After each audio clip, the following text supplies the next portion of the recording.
Hello everyone, this is Rishita from Sharath Chandra IAS academy. So మనందరికీ తెలిసిందే monsoon session of our parliament has ended, right? So అసలు ఈ monsoon సెషన్లో ఏం జరిగింది అని చెప్పి ఒక బ్రీఫ్ కంటెక్స్ట్లో మనం తెలుసుకుందాం, so that prelims as well as మెయిన్స్కి మనకి హెల్ప్ అయ్యేలాగా. Okay, so first before going into this sessions, okay, so మనకు తెలిసిందే, సో పార్లమెంట్ అనేది మనకి 3 సెషన్స్ అనేది ఉంటాయి in terms of parliament. So first session that is మనకి బడ్జెట్ సెషన్ అని అంటూ ఉంటారు. Okay, so budget session. Next you will have monsoon session. Next we have this winter session, right? So ఈ 3 sessions ఉండాలని చెప్పి కాన్స్టిట్యూషన్లో ఎక్కడైనా మెన్షన్ చేసి ఉందా?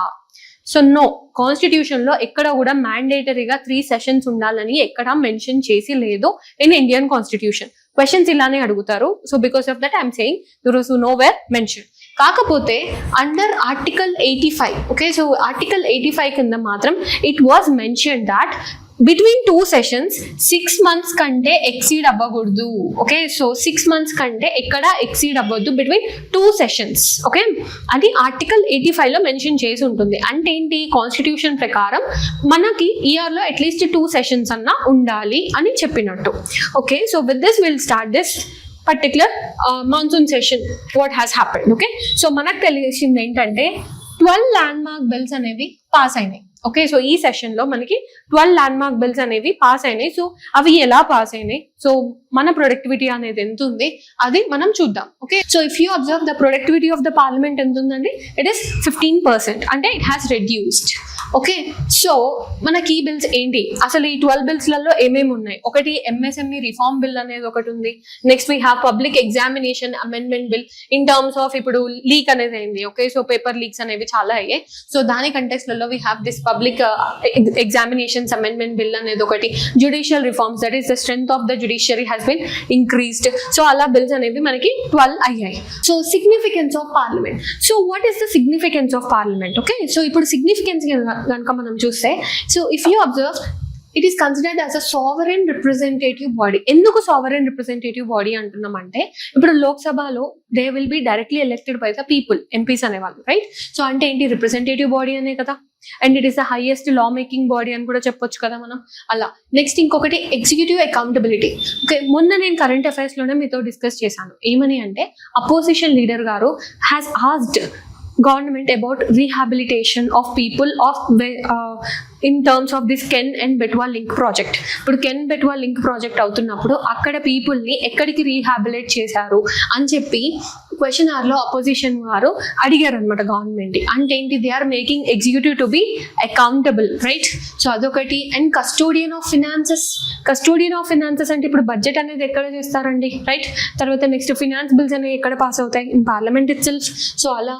నెక్స్ట్ డెలిబరేటివ్ కోర్ అంటే ఏంటి, సమ్ సార్ట్ ఆఫ్ డిస్కషన్స్ అనేవి ఎక్కడ అవుతాయి మనకి ఇన్ టర్మ్స్ ఆఫ్ లా మేకింగ్లలో, that is in parliament. Okay, so this particular deliberative core is being a challenge. ఎందుకంటే ఈ మధ్య డిబేట్స్ అనేవి ప్రాపర్గా అవ్వట్లా, డిస్కషన్స్ అవ్వట్లేదు, రైట్?